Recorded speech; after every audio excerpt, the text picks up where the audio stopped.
In this state, there are individuals who work for their own growth, and then there are individuals, when they're put on national platforms, they don't do it selfishly, but they look out and reach out to others. Gary Chambers is working with Angela and the national team to bring this all over the country. And as you all know, Gary is from Baton Rouge, right? We got some Baton Rouge folk in the house.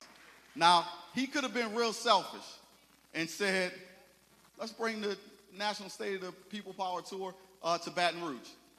But he knew it was important to bring that thing here in New Orleans because of the significance that we play. So, brother, on behalf of all the people in New Orleans, before we begin and do anything, let's give Gary Chambers a round of applause for his leadership.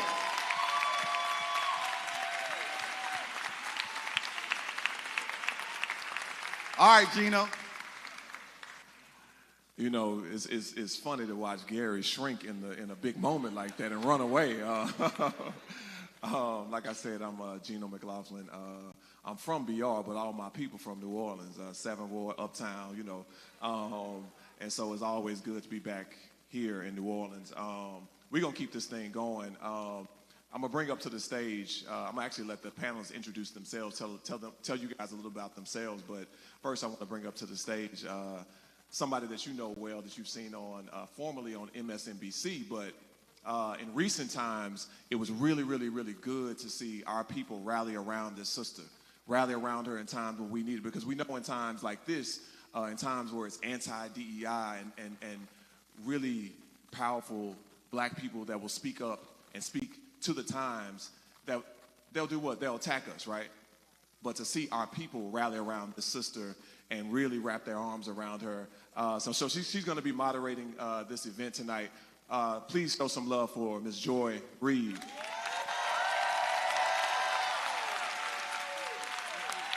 Thank you. All right, let me go ahead and sit myself on down. Hey, New Orleans. Hey, Rock of Ages Church. It's wonderful to be here. One of my favorite places to be ever, anywhere, is in New Orleans. So it's a blessing to be here. I want to thank this wonderful church, your wonderful pastor. Please give him another round of applause for inviting us and inviting the community to be here. All right, let me bring up the panel one by one. You have already heard his name, so I will call it again. The great Gary Chambers, Jr. Thank you very much. All right, let's now bring up the Reverend Mike McBride. Pastor Mike.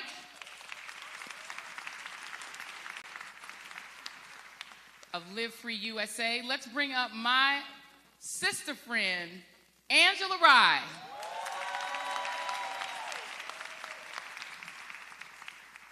This is my partner in crime coming up here. I'm gonna make her sit over there because we get in too much trouble if we're too close. So you go. Oh, see, she gonna be right up under me. Okay, let me now bring up the great Walter Kimbrough.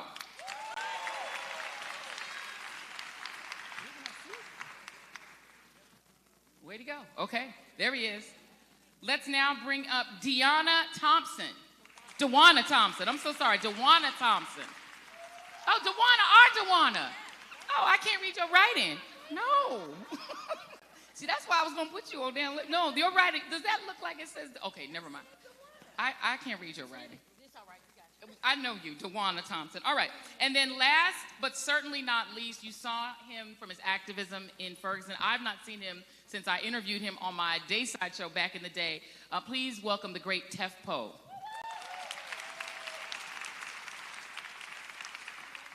Okay, come on down. It is like The Price is Right. I don't even know where to begin. I guess we'll just start from Gary. I do want to start from Gary because I feel like you are hosting us on today. And I want to let everybody just briefly introduce yourself and tell us why this is important, why it's important for you to be here today. Well, good evening, Louisiana, and I thank you for being here tonight. It is good to be with you. Thank you to all of you for coming to my lovely home, this beautiful city of New Orleans in Louisiana. I think it's important to have this conversation because this is the second blackest state in America. And if people are going to be impacted by the decisions that are made in D.C., and we're talking about the impacts of black folks, you got to come to Louisiana. You have to have a conversation with the people here because too often these communities are ignored, forgotten, left behind, but we are the root that makes America what it is. This was the gateway to commerce in this country. And I think that too often those of us who have lived here, worked here, and loved here have struggled while yelling to a nation that too often enjoys everything we offer them and brings us no benefit on the other side of that. And so I felt it was important that we anchor the South in general, because 55% of black folks live in the Deep South. And if there is a future for this country, if there is to be a democracy in this nation, I believe that the new blue wall will run through the Deep South, starting with Louisiana. All right. Amen. Pastor Mike. Yeah, you know, I am a follower of Jesus, not the pale-skinned, blue-eyed, blonde hair with a bad perm Jesus. I'm talking about the dark-skinned Palestinian Jew. Amen.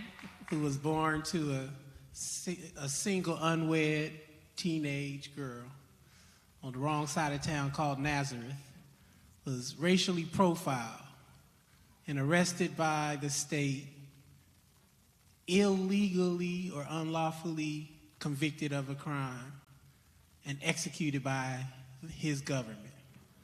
This Jesus, somebody say this Jesus. This Jesus stands against this anti-black, white supremacist administration and perhaps government of the United States, who persecutes God's people and creation all over the world. We, as followers of the Most High God, are often not organized well enough to defeat the systemic and structural oppression that is often funded by our tax dollars. And so I'm here as a representative of the revolutionary black church that has been the longest standing, uninterrupted, anti-white supremacist organization in this country. And I hope that we get organized. A mentor told me when I first started organizing as a young pastor that a disorganized truth will find it difficult to defeat an organized lie. We're not taking steps back because we don't have truth. Our truth is just not organized enough to defeat our enemies and our opposition. And when I say organized, I talk about organized people, organized money, and organized ideas. And I hope at the State of the People Power Tour, particularly at this stop, we commit ourselves to keep organizing the church, the street, the mosque, the temple, our people, to make sure we have a future. Great to be here in New Orleans, Louisiana. Thank you. Mr. Kimbrough. So good evening. Good evening. Again, my name is Walter Kimbrough. I served as president of Dillard University for 10 years, all the Dillard folks. I'm currently serving as the interim president of Talladega College in Talladega, Alabama. And I'm here because Angela saw me and said, you need to come sit on this panel. So I'm trying to be obedient. Because I really came to do what you all are doing, which I think is very important, to get the information so we can have constructive conversations to understand what's happening. I'm in a space, the HBCU space, and when Pastor Mike talks about these organized lies, the occupant of the White House tells great organized lies about HBCUs. And unfortunately, people are believing those things, so now people are shocked when they're realizing, wait, they're talking about cutting out work study. Work study, okay? We're talking about cutting out subsidized loans. All of these things that are impacting us. And so I'm here to make sure we can help organize the information so we know what's going on. So I thank all of you for being here. I'm going to be up here taking notes, so I'm not on my phone playing around because I just heard a great quote I want to remember. But we need to be organized because there is a lot of misinformation that's going out that is hurting our community. And we made decisions based on misinformation. And so now being a president of an institution, HBCUs are under-resourced institutions serving under-resourced people, and you're watching people in Washington, D.C. trying to figure out how to get rid of even more of the resources that we already don't have. So that's the kind of work that we have to be involved in. So I'm glad you all are here. I'm glad to be home in New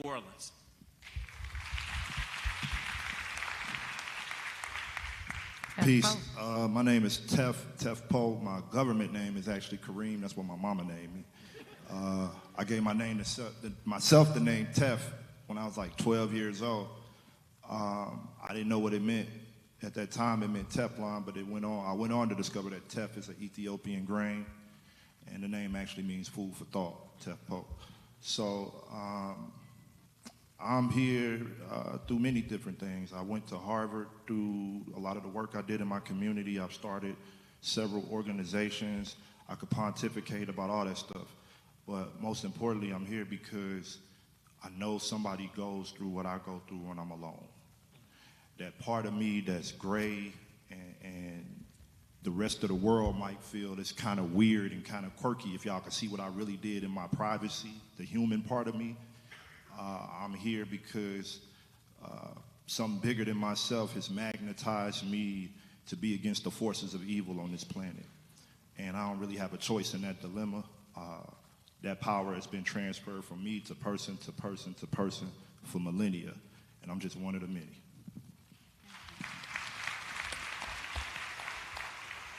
Hey family, my name is Dewana Thompson. I bring you greetings from Birmingham, Alabama, and also from a reimagined South, because we know what it means more than anybody to carry this country on our backs and to show them what's right.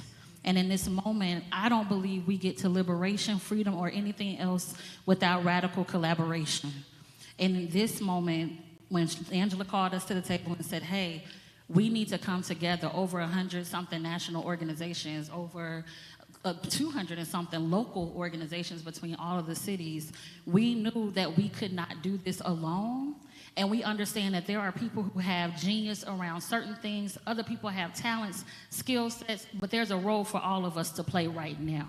And in this moment, we need everybody to figure out what that is, because they cannot beat all of us. They cannot beat all of us. And so radical collaboration is what brought me to the table, and it's what I believe is going to help us to win.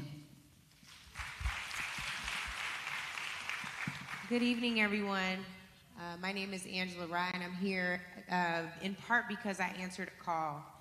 State of the People is about so much more than even the organizations that DT just named.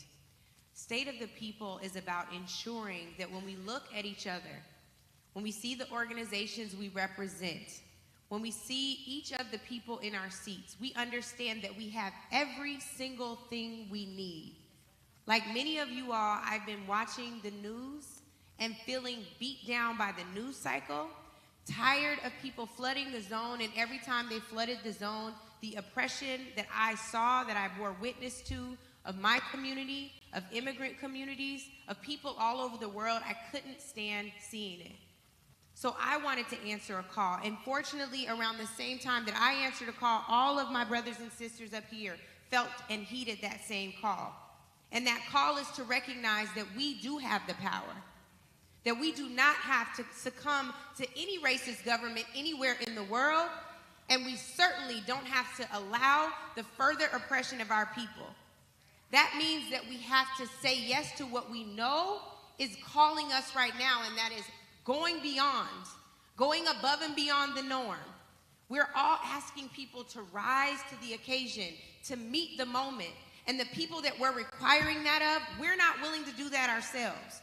So State of the People Power Tour is asking us all to tap into our power source, to tap into God, to tap into our yes, to tap into our gifts, to tap into whatever it requires of us, to tap into coalition, to tap out of discord, to tap out of hatred, and to ensure that we understand what these times call us to do. And that is to be brave, it is to be bold, it is to be aware, it is to not watch our neighbors suffer in pain. We didn't want to start, for me, I don't want to speak for everybody, I didn't want to start with politics. We lose a lot of people like that. There are 90 million people who sat out this last election cycle. I want to go find them. I want to know why. I want to know what's needed and how can we see them. This tour is about going to folks and asking them, what do you need? How are you? And waiting to hear the answer, even if it hurts you. If somebody is telling you that their economic situation is bad, it is not arguing with them about macroeconomics and why the economy is the greatest it's ever been. If somebody can't pay their light bill, and that's what we are doing this week, we started with $10,000 to Operation Restoration. If Operation Restoration could stand and wave.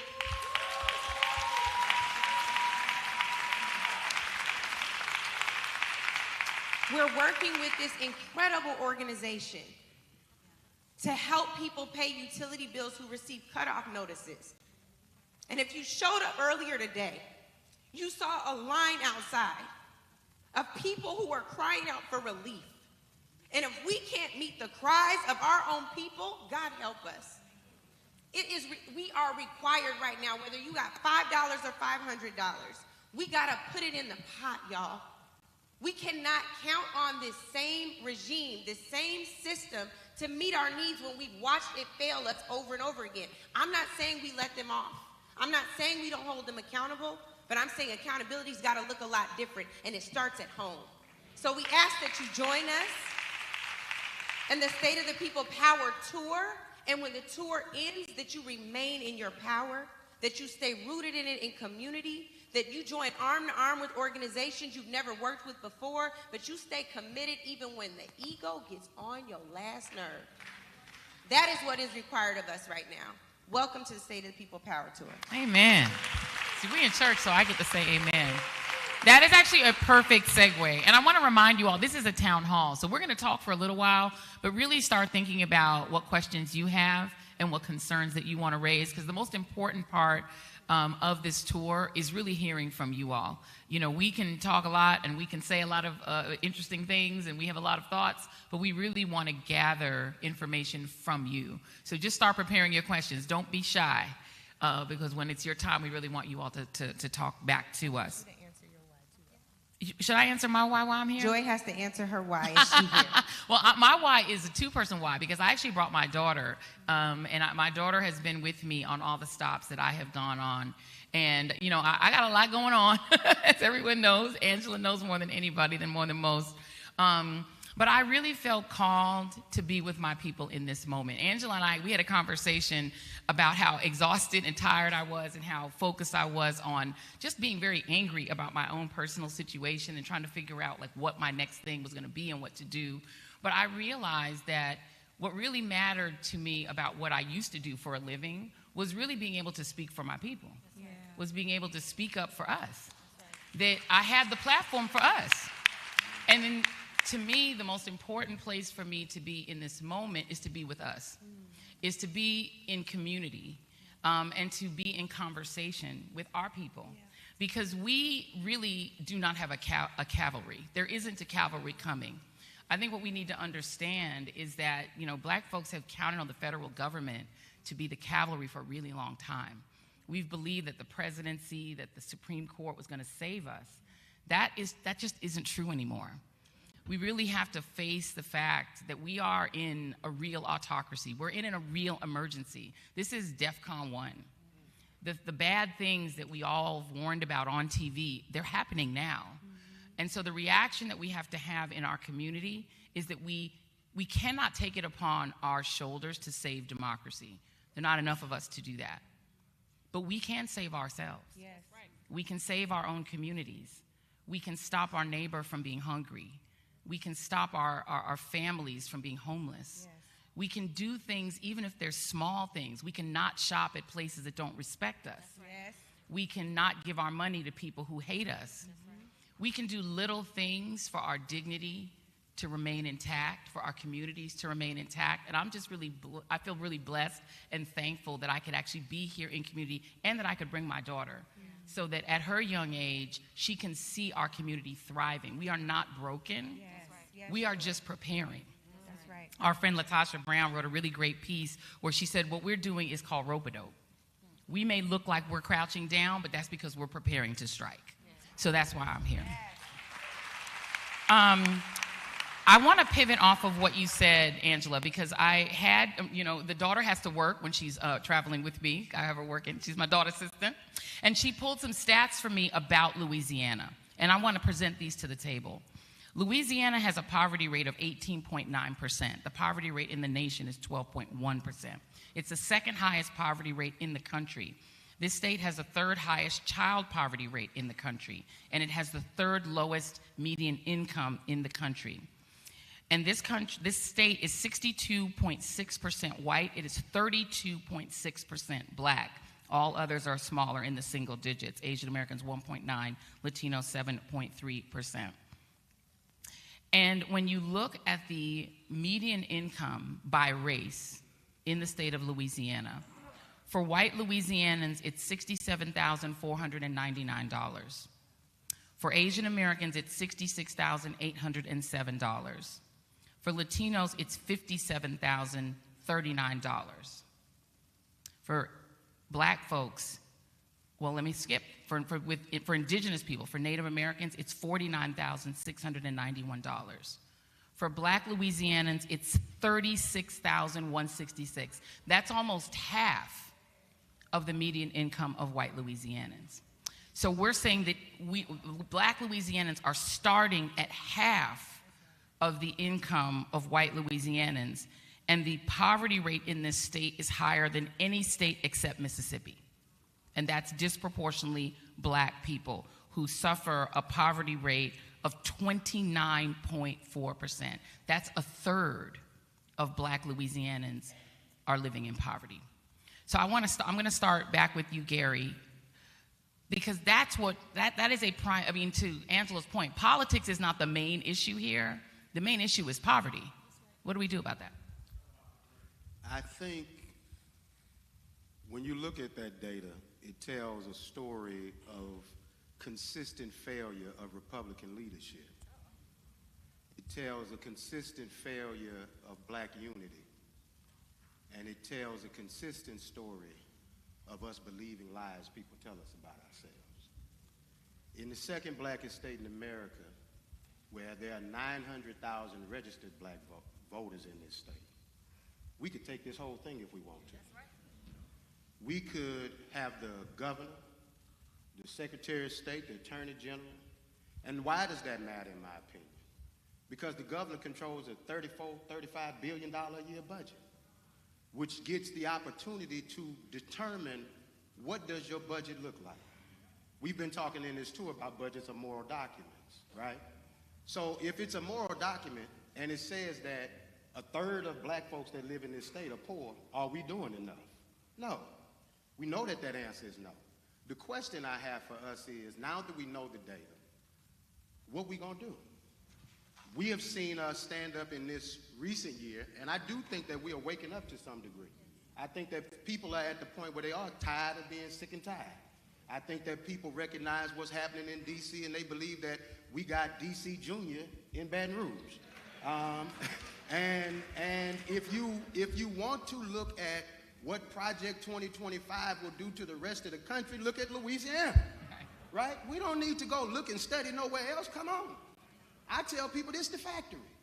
This is where they make it. This is where they make all of the jacked up policies that screw over people in other communities that matriculate themselves to D.C. and all of the other states that are screwing our people, right? And I think that for us, these last two elections we just had in Louisiana, and thank you to New Orleans, who showed up in a real significant way. I think 90% of the people that showed up to vote in New Orleans rejected the governor's 4 constitutional amendments. 90% of the people who showed up in this city. And just last week, we killed a district attorney's tax in Baton Rouge, where the DA was attempting to bring policies that would give us a $480 million tax. So that's $500 million over 20 years when you are not reducing crime, right? What we need to be talking about, one, is how do we invest in black businesses, support each other to the degree, because it's not enough to boycott Target. It's got to be investing in our communities with the dollars that we have.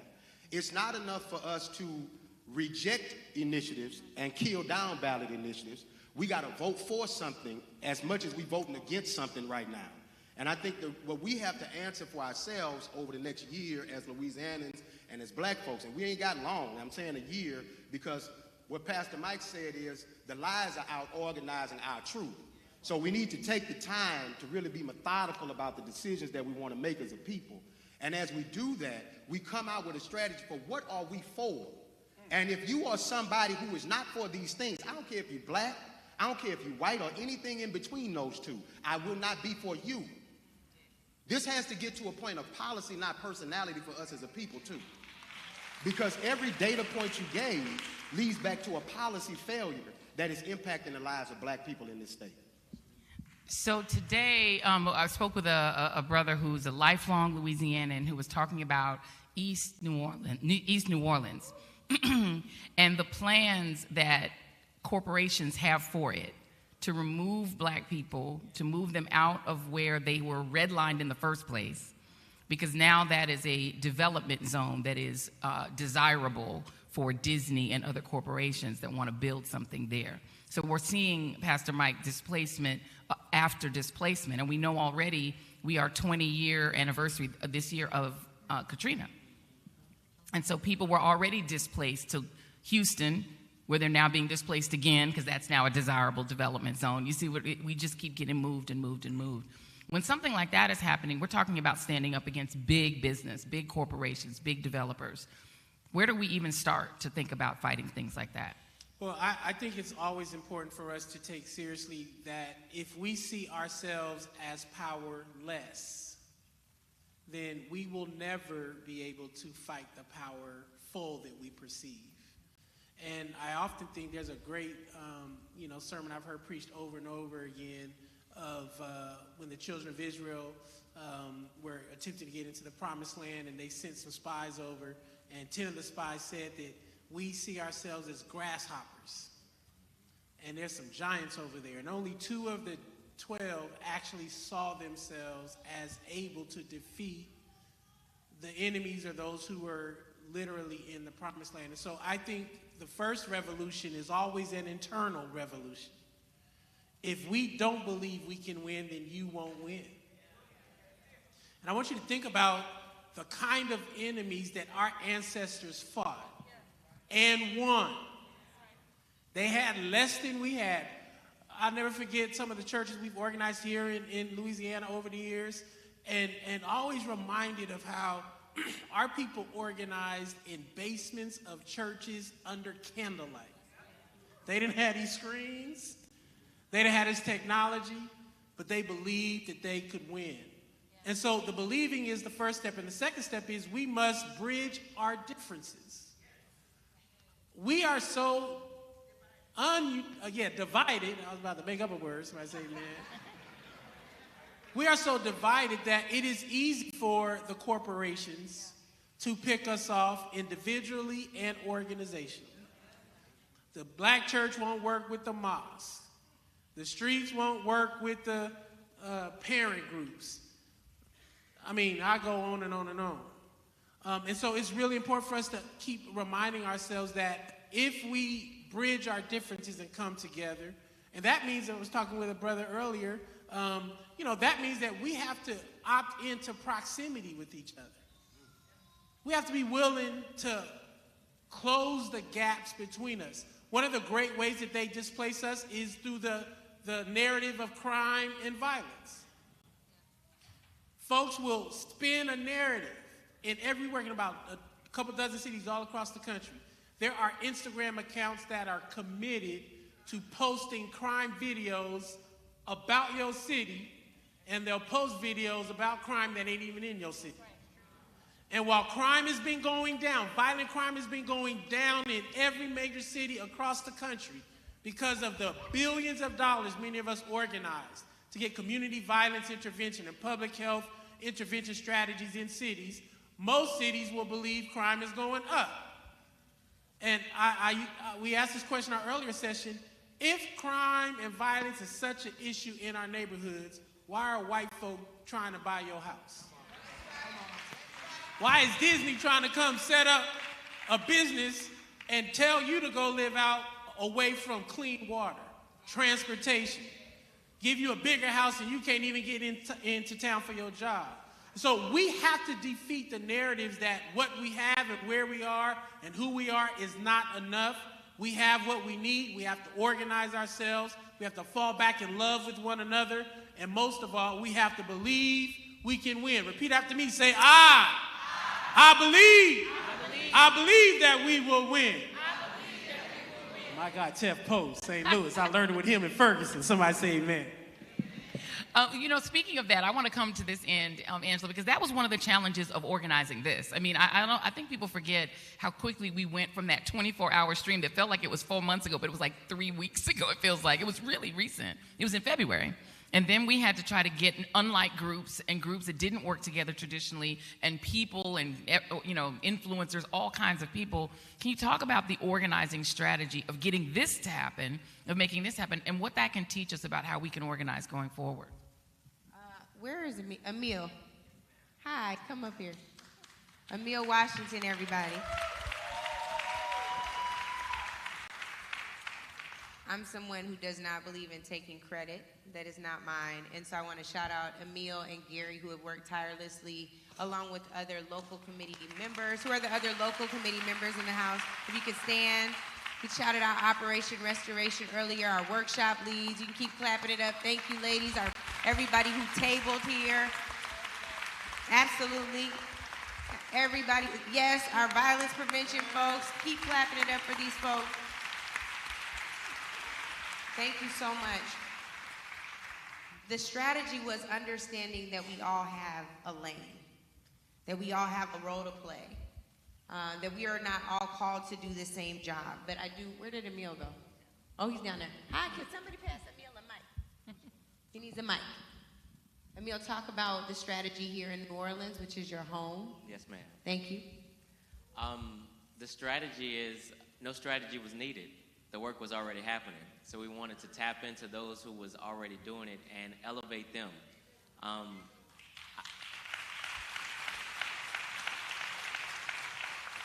It was after, I think, the first two calls was very engaged. People were throwing everything, and then we took what they said and created a doc, and everybody just fell in line.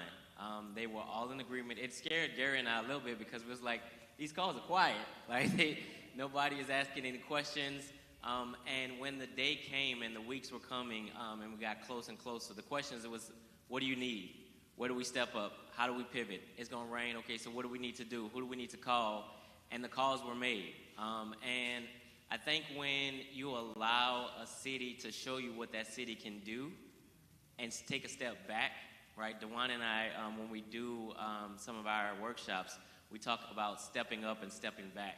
And when those who are always in the front take an opportunity to step back, it allows those who are in the back an opportunity to step up. And that's what we saw. Amen. DeJuana, I want to talk a little bit about the South, because I do feel like Gary made a point earlier that I think the South gets written off. I think the reason that politics is, it's hard for politics as usual to answer these issues, and having worked with the CBC, is that there's so much of a focus on blue states, northern states, and the South is seen as unwinnable, therefore there's no organizing here. But states like Alabama, states like Louisiana, states like Mississippi, that's actually where the civil rights work got done.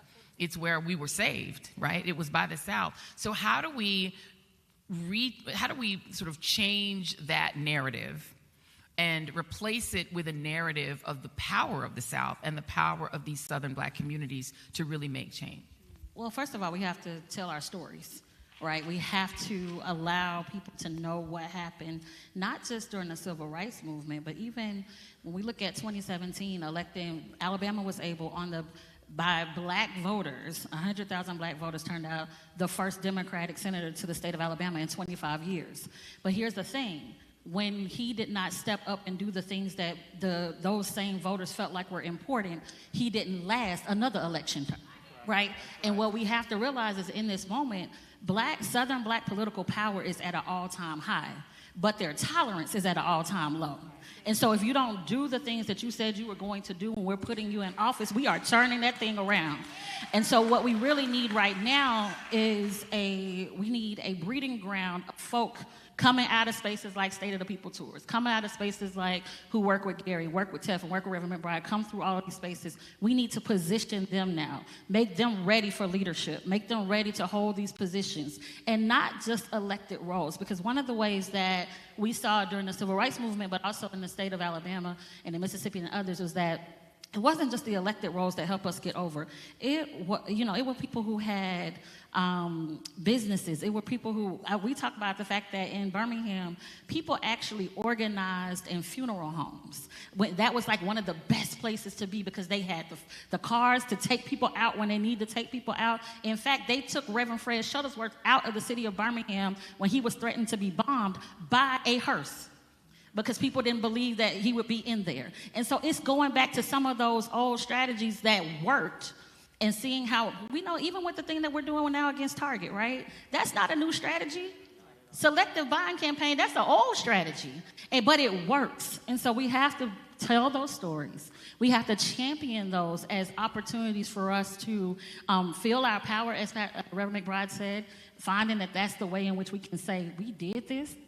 Our elders showed us the way, and then take that and make it applicable to what's going on right now. Because these young people, I will tell you, we talk about this all the time, Angela. When we go in talking about voting, if we can't help them figure out how they're going to get a job, how they're going to take care of their kids, and not just young people, anybody at this point, if we can't help meet basic needs, they don't care nothing about voting, right? So we have to connect the urgency of the moment that they are experiencing with the way in which our political power allows for us to answer some of those questions. That's a great, that is an excellent point. I want to bring Walter Kimbrough in on that, because you are from a great HBCU, two great HBCUs. The attacks on education are very much front of mind for a lot of folks. But the message of why that matters may not actually be trickling down to people who are more concerned about economic issues or more concerned about paying bills. They're like, well, you're erasing books, but I don't have food. I don't have rent money, right? How do we tell that story of what it means to erase our history from books, from museums, how do we translate, why does that matter to regular folks, like anybody that knows about it, but that might not be top of mind? Yeah, so one of the things I'm seeing, and I've really been just undergirded by seeing so many people concerned about the attacks on education, because I think people realize that as people, we cannot be disconnected from our history. I think, even when people weren't writing things in books, we passed down those stories, word of mouth.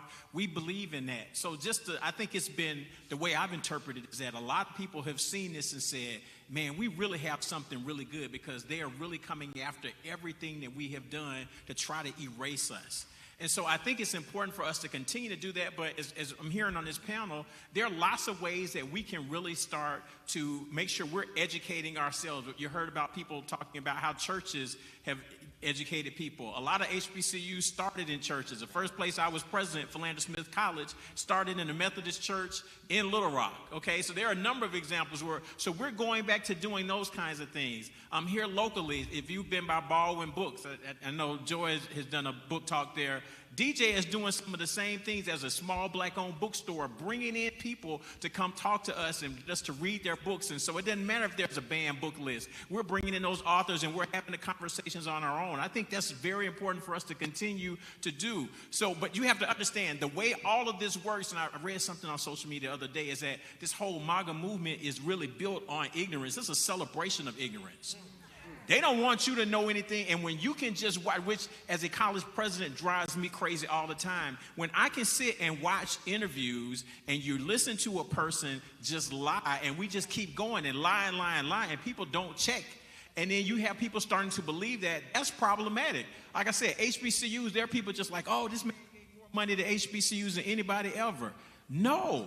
Nobody ever looked at his budgets when he tried to cut money from the budget every year. Every year, but Congress always came back and put it back in there. But if you listen to him, and so you had people out there just, caping for that dude, just saying like, oh, he was great for HBCU. No, he wasn't. He told a really good story. Nobody read, didn't understand it, because he's already dumbed down everything. So we've got to stay engaged. So if we don't, so part of it is for us, if we don't know, we should ask somebody. Those of us who have capacity, when I was president of Dillard, it was very important for us to bring in people because we had some resources. So I had a lecture series where I could bring Angela. I could have D1 come to class. I could do those kinds of things because that was my responsibility as a leader of a black institution to provide free access to information to the masses. That was very important to do. We've got to keep doing that. So it's shout out to the church for hosting us tonight. The late Julia Harrod would talk about churches. She said churches should spend 2 Sundays preaching and 2 Sundays educating the people. This is part of this education. This is what the church is doing. So we all have to understand that. So it's not always formal education. It's not just going to college and all those things. It's informal education like this, because in a setting like this, you might hear something to say, man, let me go, I heard this. Pastor Mike said this. Tef Poe said this. Angela said this. Let me go do some research. Everybody now doing their research. So let me go do my research. Even though I'm going to tell y'all, be careful with AI though. Because with AI, it depends on what they're using, because I've seen things on AI that are completely wrong, but it depends on what they're using. So AI can also be a perpetrator of misinformation, yeah. Okay? So that means when you really do your research, you need to check several sources and not just whatever Grok or whatever comes up with first, okay? All right, I'm gonna stop you only because I want to make sure that we have time for questions. So if you all have questions, please come. You can line up at, I guess, this microphone. However, what I do want to admonish you is your question needs to have a question mark at the end of it. It should not be a statement, and it should not be a speech. And while you're, go ahead. I'm going to let you go first. Go ahead. Wait, what happened? Oh, I want to acknowledge, before we get to your question, D1, can you please stand up? D1 is from here. This is your home. So if you have something to say, if you want to line up at that mic, I'm going to make sure that you get something to say as well. All right. Question. Good evening, everybody. My name is BJ Brunius, and I'm glad that Dr. Kimbrough is here because my question is in the education space. So I'm an HBCU grad, went to Xavier University, and after I graduated, I went on to medical school, became the first doctor in my family. This sounds like a speech. It's not a speech? Okay. I graduated with $257,000 in debt, though. Mm-hmm. Okay? Why that matters is because when I finished, I went to go buy my first home, and I was denied. The first black doctor in my family denied. And I wasn't trying to buy a mansion, middle-class home, denied because they said my debt-to-income ratio was too high. Mm-hmm. And as a black man, to be told, you can't even provide for your family. You can't provide the very basics. I did everything right. So my question is, how do we continue to encourage black men to pursue higher education when we know that there are consequences if you don't have nobody to help you pay for it? Good question.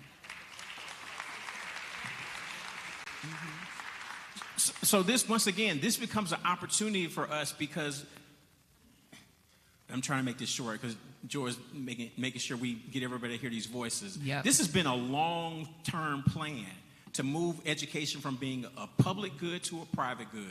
Ronald Reagan federalized this in the 1980s.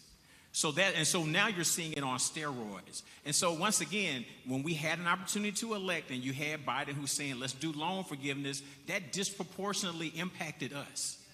But there are people who are saying, no, we don't want to do that anymore. So, I would just tell everybody, follow Gary, because Gary keeps giving us the numbers. He tells us this is how many people we have. If we have enough people to vote a certain way, we can change all of these things. We just need to make sure we have the people in power who then have the access to say, this is what we want to do with our money so people can go to college. It's very important for us, so we have to be able to do that. Next question. Hi, I just want to, my challenge or my question that I bring as a healthcare provider in the areas of healthcare disparities and what's going on in the city of New Orleans and in the state of Louisiana. I want to ask the panel, me as one who wants to be extremely active in this movement. I'm here. I'll say whatever I want to say. I work for the largest federal healthcare system, and they've already given us the statements, what we could say and what we can't say, and threaten us about our jobs. Well, I'm one of those, you can't threaten me. I'm here, and I do it every day. But what are our strategic aligned plans that we, as the people out here, can walk away I can get up in the morning, or I can get home tonight. I can blast out to my friends on LinkedIn, on Facebook, to my church, to my neighborhood. What is the plan? What do I need to say? What's the next step? What do I need to do? Gary, you brought me here because when you broke down the election one night and you gave us the numbers, I'm a numbers person. I see fraud, waste, and abuse way beyond Dodge, Doge, or whatever the name is, every day, and I have confronted it to the space, in the space, as sometimes the only black professional in the room. What is the plan? Put it down on paper. Give it to me. Tell me what my accountability is, and I'll do it. Thank you so much. I want to offer something to you that I think is very tangible. This week, we released the first 5 of 28 and counting black papers from State of the People. We're not calling them white papers, they are black papers. They are policy papers from everything from entrepreneurship and the economy to healthcare to veterans' rights. It is across the board. It runs the gamut. We have not foreclosed on the opportunity for other people to contribute to the black papers. We want everybody to look at them, chop them up, edit them. What do you like? What do you not like? Can you sign on to them by the time we reach our national convening on Juneteenth, which will be held in Baltimore? We want people to then be trained to run for delegates within this infrastructure that we're building to save ourselves, Joy Reid. But the black papers are an essential part of that. That is our policy foundation, and we invite you to consider those, my sister. Thank you. Next question. All right, I need y'all to hear me out. I am Aquanetta M. Barnes, that you hear on TV all the time. She black, she white, she this and that. I've come up with a lot of patents that is over there at Xerox. The way the heart going to the core, the alarm systems in the cars, the way they putting out fires. I did Pearl Gulf War, okay? I've been fighting for years. Yes, it's been over 30 years. I know that because that's long I've been fighting. I'm 72 years old now, okay? And I've been fighting like I've been fighting for myself, and that's what y'all talking about. A lot, even more patents and ideas. Drugs, putting drugs and craving into remission because it's the craving that causes them to keep going back and over again. I am she. She black, she white, dad and her. That's why I didn't kill her. I am she. They knew all along I was black. They didn't pay me. I was here in New Orleans because then I could have blessed a whole lot of you all. And they know what I was going to do. They keep you on minimum wage because you're a slave. Means you got, like Stevie Wonder said, you're working for the city. You get that little bit of money, you got to pay your bills, and you got to go back to work again. Instead of raising minimum wage to make people salaries more pleasurable so they can enjoy going to work, what are we going to do about all that? Because they're constantly stealing from now. Blacks are helping them steal from us because they think I ought to be white too. And I'm here on minimum wage. Yes, all ma'am. that I've done, I could have blessed many people, but they knew that. They Thank knew you, they had ma'am. their faces. So what are we going to do? I am she, and I've been her, and I'm right. female. It was saying I was transvestite. All right. I've been a female for 72 years. Thank you. I want to try to get more questions in, so I'm going to let the next question come in so we can probably compound them a bit. Go ahead. Hi, I've been listening. I'm Marla Jefferson. I'm here from New Orleans. I've been here all my life. And those statistics that I'm hearing are just, I mean, we knew it because we're experiencing it. My question is, what does winning mean to all of you? Because you keep saying we need to win and we have so much to go so far just to get to where others are. And winning to us, it sounds like you're just saying survive, survive, survive. We want to do more than just survive in this. We want to win. So what does winning for Louisiana especially, and in New Orleans, mean to all of you, and how long is it going to take us to get there? I'm going to ask Tefpo and Gary and also Emil real quick. Very quick, though. Well, I'm not from New Orleans, but due to slavery, some of my family is. And for me, that's a part of the answer, understanding that the dilemma that they have in Chicago is the same dilemma that they got in St. Louis. It's the same dilemma in Mississippi. It's the same dilemma everywhere. It's the black dilemma. It's a collective dilemma. And for me, winning doesn't always have a political answer, because I'm here to try to change lives, transform lives, and sometimes I got to meet people where they at to even be able to do that. And in the political context of the way, the only thing that you can fight a mass movement with is another mass movement. And I think a lot of us got to realize that MAGA is a mass movement.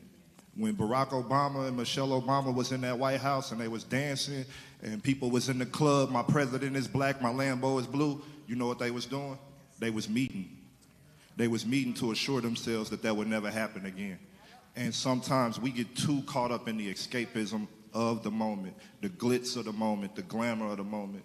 We in a culture war, we in a historical war, and we in a genetic war. We in an intellectual war, right? What they trying to do in candid terms, I'm gonna say it even though I know I get locked up for saying it walking out in this current country. They trying to create a white ethno state. And people are afraid to actually like verbally say like they're trying to create a white ethno state. So that means that you don't exist in that context of what they're envisioning the future to be, right? So you are envisioning a world that they're not envisioning. So that means you are diametrically opposed to their ideas. You are diametrically opposed to their religion. You are diametrically opposed to their God. You are diametrically opposed to their analysis of this society, of this world, and what should become of your children. Now that you know that, do you just go to sleep at night and count the sheep, or do you wake up with the intent to do something about it, right? And I can't look at Joe Biden. I can't look at Kamala. I can't look at Kamala, I apologize. I can't look at whoever. All I know is internally, when you go to sleep at night, the concerns of your family, nobody cares as much as you care. Nobody cares about you and yours to the degree that you care about you and yours. And I believe that we are a part of a collective human family. But I didn't get there by not studying history and not propping up examples of what this actually is. And a lot of us are not looking at the right textbook to understand what this actually is. Some of us think this is something that is not. And in the religious context, I'll close with this. As slaves, we couldn't read, right? And a lot of people think we couldn't read because they didn't want us to come to some supernatural understanding of it. No, the Bible onboards you to read other radical texts. The Bible onboards you to read other radical revolutionary books as a slave that says, oh, snap. If this say this, then what do that say? And I'll just leave it with that. It's already in you if you choose to continue. We are running out of time. It is 3 minutes to the end, so I definitely want to have Emil, since this is your hometown, tell us very quickly, how does winning look for New Orleans? We have to define it for ourselves, first and foremost. I think we're trying to win and eat the whole pie as opposed to taking it slice by slice. And so we have to figure out collectively who plays what role and then define that and then take it step by step. I think what we've been trying to do is go for this unattainable goal as opposed to making something more realistic, right? We just had a win that people didn't think was realistic. And once we understand the numbers and how we can unify ourselves and come together, more wins are attainable from a political space. From a community and collective space, realizing that my brother is actually my brother, my sister is actually my sister, they're not my enemy. And when we pool our resources, we can do so much more together. So we have to look at what is our win that we want collectively, individually, and go from it that way, as opposed to thinking that our win is to be measured against a community that never wanted us.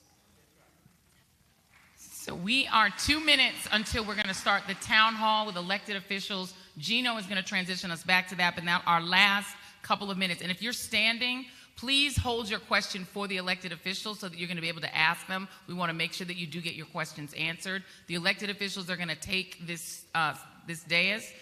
I think you'll be able to direct your questions to them. While we close here, I just want to let Gary answer that question as well, because there is a question of what a win looks like. I want to directly get to several things that I think we have to be more thoughtful about. You all have a mayor's race this year, okay? Everybody's having a conversation about two candidates. I ain't calling no names tonight, but it's two candidates, okay? The folks in this room, no matter which side you're on, you need to define for New Orleans, for this city, What are the policies that you want to see the next mayor implement? Not what they want, not what's in their plan, but what's in your plan as a community. That's how you win. Number two, this is the second blackest state in America. You got legislators here, every one of them appropriating money. You need to find out, is the money being appropriated to your neighborhood? That's how you win. Another way that you win is contracts and procurement at the local level. When we talk about contracts and procurement at the local level, both of those candidates need to determine for you, as black people in this community, what percentage will black and minority-owned businesses make from the city of New Orleans under the next administration. For the government, we need to ask the legislators that are here, what are you fighting in percentage dollars to get to black communities from this governor? We know we can't get him to change every policy we want, but we know that capitalism is something they understand. And so if they understand it, we can't allow them to capitalize on us and not go to the table. That's your money. That's your money. So the plan, in my opinion, is get down to the basics of determining what you want as a community and demanding that of the people this year. Don't wait till next year. Ask those two people, what are you going to do financially for my neighborhood? What are you going to do financially for the businesses in this community? Because I trust the brilliance of black people. If you put the resources in the hands of black people, they will transform their own communities. Please thank Gary Chambers Jr., Reverend Mike McBride, Angela Rye, Walter Kimbrough, DeWanna Thompson. Thank you all very much. I'm going to transition. Oh, and Tefpo, and Dr. Walter Kimbrough. And Joy Reid. And I'm trying to read my own handwriting as well. I'm going to transfer it back to Gino. He's going to take us to the next panel. Thank you all. All right, everybody. Make some noise, everybody. Make some noise. Everybody, if you guys are still in line, y'all can actually stay right there. We're going to give you guys an opportunity in about 10 minutes to actually ask questions of your elected officials. Again, thank you guys so much for those incredible, powerful words. Make some noise one more time, everybody. All right, since I know we are pressed for time, I'm actually going to go ahead and call up our elected officials that are going to be on this next panel. Bringing to the stage State Representative Edmund Jordan. State Representative Edmund Jordan. We got Councilman J.P. Morrell. What's up, brother? We got State Senator Joe Bowie. I think we got State Senator Royce Duplessis in the house as well. If he's not, he will be here. He'll also be joining us as well. We got State Rep Delisha Boyd. And so what we're going to do right now is we're actually going to turn it over to our elected officials. We're going to give each of you 2 minutes. And you guys are going to kind of give like a state of the state, a state of the city. We're going to start with ladies first.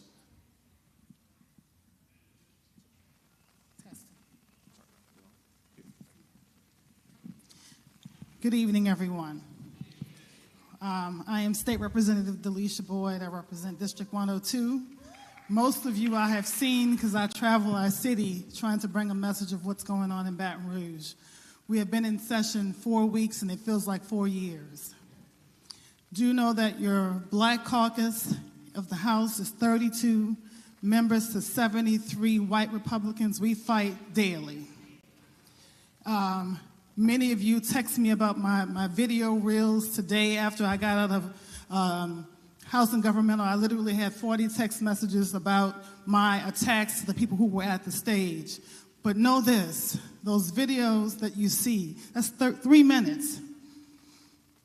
That's 3 hours of testimony in there. 3 hours of testimony of watching them every day strip us of our rights. Every single day I am going off on somebody. Today they cut the mic off me on 3 times. Last week they cut the mic off. I don't mind a cut off mic because I'll scream to you when they cut it off. I've heard so much here, it's hard to get it all out in 2 minutes, but I will say, how do we fix this, y'all? We know how. The fact that you are here right now means that you are ready, able, and willing to fight. And it can't just be one of us. King ain't coming back to bring us to the promised land, but we could get there on our own. Everybody in here has to become a block captain in their block. Everybody in here has to text 50 people in their phone every time. We have 118,000 more Dems than Republicans. We have Trumpsters from the top to the bottom. Dumb ones at that. Because that's usually what I'm doing, calling them out on how dumb they are. Dumb ones that we can win this, but we cannot do it by one election. Every single election, we have to show up and show out. Because I'm fighting, we gonna fight. I don't mind fighting. I was born here to fight. But I need the support of my community to help me swing. And I swing every day. I'm the vice chair of the Black Caucus. My chairman is sitting right here on the end. He'll tell you, most days they're trying to see if they need to get me a drink on the panel. Because I'm not gonna hold back. I'm a fight. But it's when I'm telling you for me to leave there today, I text Tyrone on my way here on how frustrating it is because the situation we're in right now, we don't have to fight. Now here's what I'm gonna say to our elected officials, our leaders. We can't fight each other. Because when life is lifing for you, when life is lifing, your insurances have gone up, your car insurance that went up 3 times, the groceries are going up, and we fighting each other. You ain't trying to figure this out so y'all don't vote. But when we want better, we got to vote better, y'all. You don't do politics, but politics is doing us every single day. They doing us.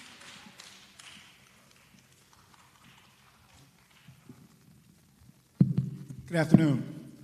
I'm Joe Boyd. I represent Senate District 3, which is parts of Orleans Parish and St. Bernard Parish, but includes Gentilly, Pontchartrain Park, New Orleans East, and 7th and 8th wards. I'm a longtime servant leader. Was former chancellor of Southern University. Retired in 2013, went to the state legislature because I was concerned about what was happening to public education, to what was happening with the privatization of public education in the state in general, but Orleans Parish in particular. We're the only all-charter district in the world as a result of an experiment of this state. So I'm here to answer questions, to tell you what's happening, what we've been doing, what I've been doing, and what we've been doing collectively to fight that, and also share with you what I know this movement is about. And we will win.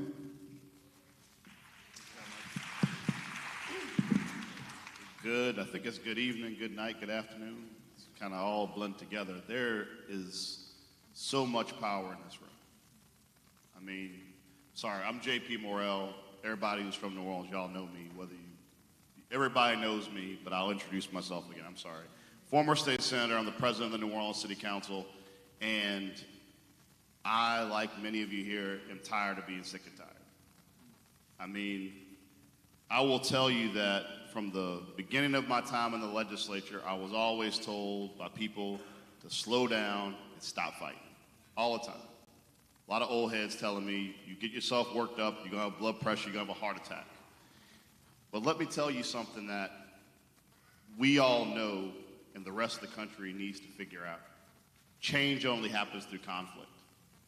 Unless you are fighting, nothing changes. I mean, it is the most basic issue of biology. Those things which fight and evolve continue, and those things that do not fight and do not evolve go extinct. When it comes to black people in the state of Louisiana, we are fighters, and we just have to remember what it's like to fight. When you look at people like Big Duck, you look at the history of the civil rights movement in the United States, it started in this city. The Freedom Riders are from this city. And I think so much of what we need to do as a people is remember who we are. We are the fighters that change things. In this state, New Orleans is really kind of a microcosm of the future of America. We are a blue city in a sea of red. Every day, this city and your elected officials have to fight the entire rest of the state of Louisiana, who is always trying to impose their will on us. Honestly, when I saw the outcome of the election, one of the first things I thought is, now the rest of the country will know what New Orleans feels like. We've been in it, and we're ready for it. We're here for it. And the gains we've made in the city in the last few years, when you look at funding early childhood education, we did that locally. We taxed ourselves. When you look at the fall of violent crime in the city, we didn't do anything different when OPD has been on a consent decree for a decade. What we did is we started funding our nonprofits, we started putting social workers in school for our kids, and we fixed our own problem. We as a city, we know what needs to be done. And as an elected official today, I'm here to hear from you. Thank you.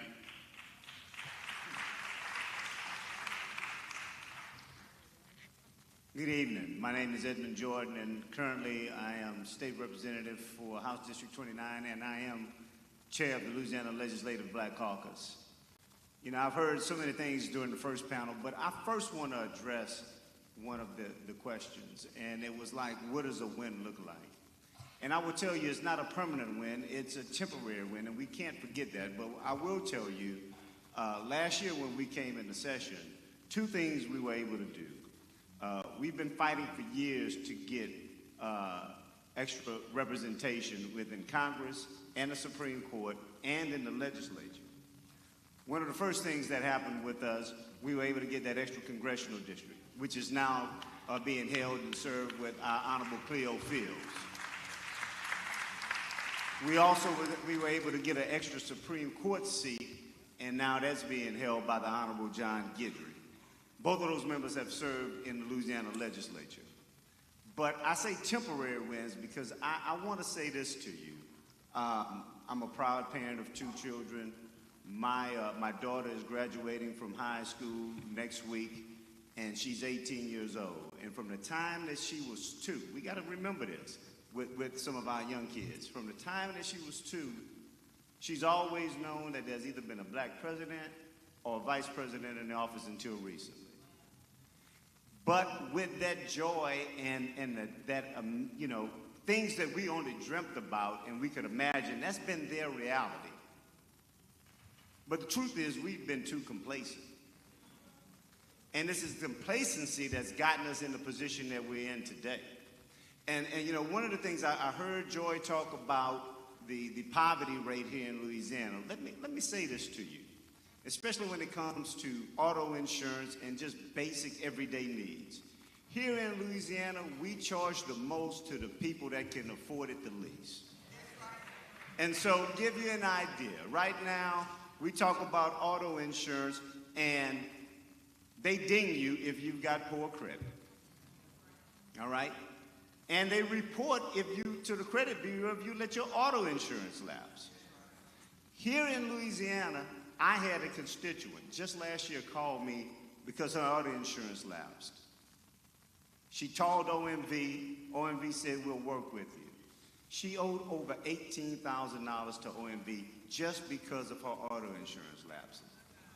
Now, one of our members said that you can create a payment plan, so they do payment plans with you, and that sounds great. They put her on a payment plan where she was paying $1,800 down and $300 for the next 60 months. That's more than a car note. And so, look, I know we've only got 2 minutes to give our introduction, but what I'm telling you is this. These are the things that we are constantly fighting against. So while we do have some temporary wins, we're going to continue to fight for extra wins. And again, as my vice chair, Representative Boyd said, 4 weeks seem like 4 years. But we're going to continue fighting, and I'm here to tell you that we're here to fight for you. So thank you. No, that's actually an excellent point, Edmund. We're actually going to keep it right there because you actually taking me to my next question. Thinking about, you know, you guys are in session right now, right? And why this is so important. Oftentimes we ask people to come to the legislature, right? We ask people to organize and mobilize, but as you guys know, you know, it's a watch my words up in here. It's information overload oftentimes, right? They don't know what to respond to. They're facing it from the federal level. They're facing it from the state level. They're also facing it from the local level as well. What are some of the top legislative issues that you guys are you know, facing right now currently in the legislative session that people need to know about? Today we faced in House and Governmental, them trying to reduce the judges, black judges in Baton Rouge. That was one of my fights today. The other was the DEI, getting rid of DEI in state agencies and state schools. That was a 3.5-hour testimony today, stripping black people of their rights, because they don't even want to see it beyond anything else. I had to correct the young lady 6 times today. Stop making it about black and white, because DEI, there's actually more of you who are going to benefit from this. Well, it's usually, we're talking about the melanin in the skin. I said, girl, stop saying that, please. I spoke about an agency, because she kept saying, well, you know, we're going to look at everything and then figure out what to eliminate. So if there's a state job right now with the Department of Agriculture, and the title of the job is Minority and Veteran Affairs, I said, that job is gone, right? Well, minority, you told me don't make it about race. I said, well, girl, minority is not race. We are a minority in this house. And I'm making these points because they are electing people who are a fraction smarter than what we are.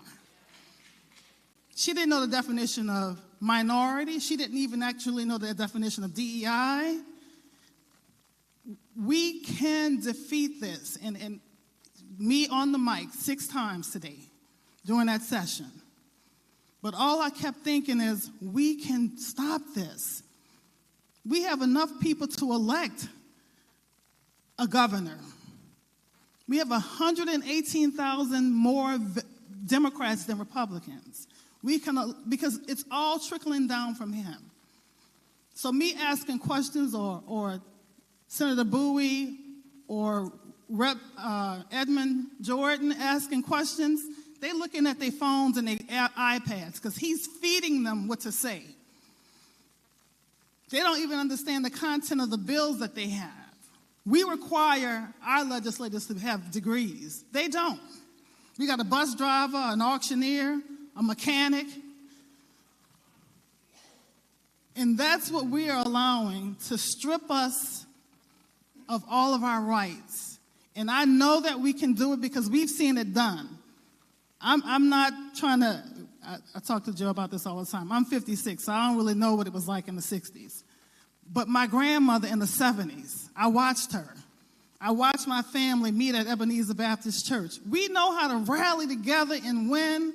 We just need to get on one accord and do it. We can't have independent Democrats. That won't win this. And we have to stop saying, I don't do politics, because they're doing us every day, y'all. Every single day.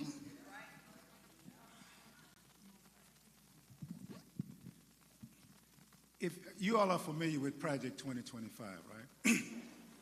900-page document, 90 pages of that document is a strategy to privatize public education. The place in this nation which is the #1 place to study in that experiment is Louisiana and New Orleans in particular. As we speak, in New Orleans, as I said earlier, 99% of our public schools are charter schools. In Louisiana, by law, that was an experiment.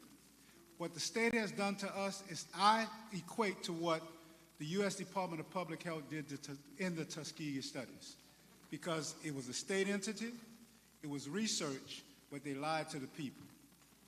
Now, here's what's happening right now as we speak. And I have a bill that attempts to hold the state accountable for a 20-year experiment that has proven to be flawed, failed, illegal, and discriminatory. And it's all at the expense of our children and our community. We have no more neighborhood schools in this city. Neighborhood schools is more than brick and mortar. It's a support system.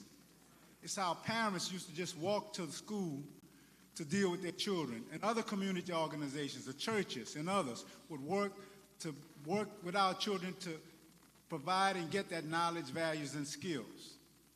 What we have today is a situation where our kids are not just being miseducated, but they're being uneducated. And when you look at juvenile crime, Stanford in 2019 did a study to look at this so-called experiment. We're more segregated than ever. And when I had the legislative auditor to look at where in the state is this experiment being held, out of 67 districts, it's in 3 districts. Orleans Parish, 54%. East Baton Rouge Parish, 19%. Jefferson Parish, 7%. The demographics of all 3 of those districts is a majority black district and some of the poorest kids in the state. The other 64 parishes, if they have a charter school, have no more than 1, 2, or 3 schools. Now we introduce something called educational savings accounts. That's where the state now will give public dollars to individuals to send their kids to private schools. So what is happening here is the dismantling of public education. Now, why is public education important to us? Because we can't talk about economics in our community if we're not preparing the real future for us to be able to have the knowledge and skills to be able to provide for themselves and community. The win that somebody asked about in terms of what it looks like, we take our schools back. That's what we must do. We gotta take our schools back. And what we have done is to bring them back to New Orleans, but the charter law says that all of those charters have autonomy, got their own boards. So our elected school board has no governance authority whatsoever. And by the way, when they did that, they took your democratic right to elect a school board member that has what constitutionally every other district in this state has. We got to be very mindful of what is happening in public education. Those are all excellent points. So 2016, I was outside. We had jumped off the porch, 2016. We were protesting. We are boots on the ground. But what I learned during that time period is that we couldn't change much unless we also changed policy, right? And so what I'm going to invite you guys to do, some of you guys were already standing. I invite you guys to come back up, ask some questions of our council members, of our legislators, and we talk about some of the things that you guys want to see change in your neighborhoods and your communities. Introduce yourself.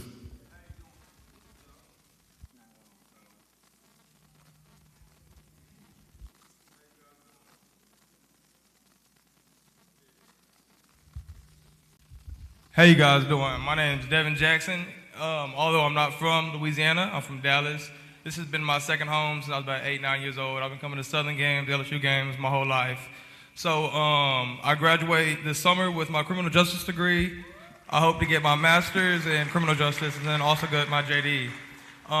With that being said, I'm also a social worker.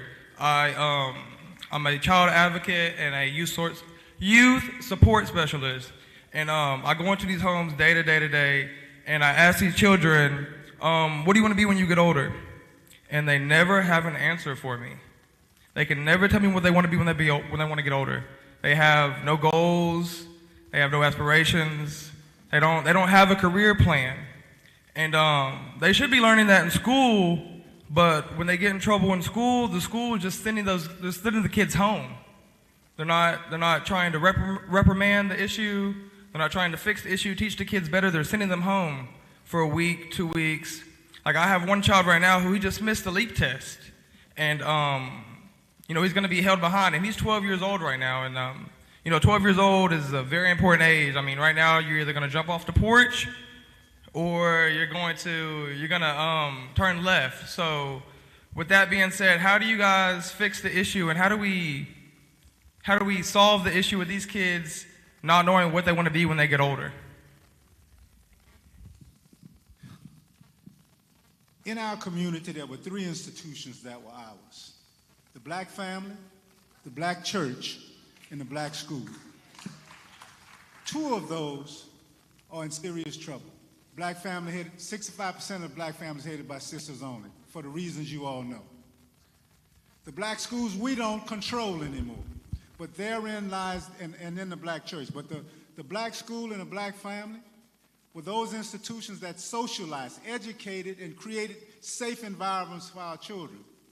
Our children have no place now to get that we the village, that Afrocentric perspective of who they are.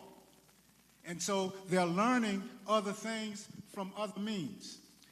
The example I gave about how we're graduating kids who can't read at the 6th grade level. When them young brothers and sisters go back into their communities and they look for something to do, they're breaking into cars for property, finding guns, now they're using guns. Now we are victims of fratricide, so we both the victim and the perpetrator. We have failed our children. And so the way we fix that, number one, we take back our schools, because that was a critical socialization structure and institution for our, not just children, but for our community. We have no more neighborhood schools. Number one. So let's set some ground rules. Thank you all. We're going to do some rapid fire, and we need I'm telling you how. direct answers with clear questions. 1 minute. Clear questions. 1 minute question, 1 minute answer. Direct, clear answers. We have a lot of people. We want to make sure that this is fully engaging. And so they want to know how. Just a quick how. School board, our school board, the elected school board. Thank you. Okay?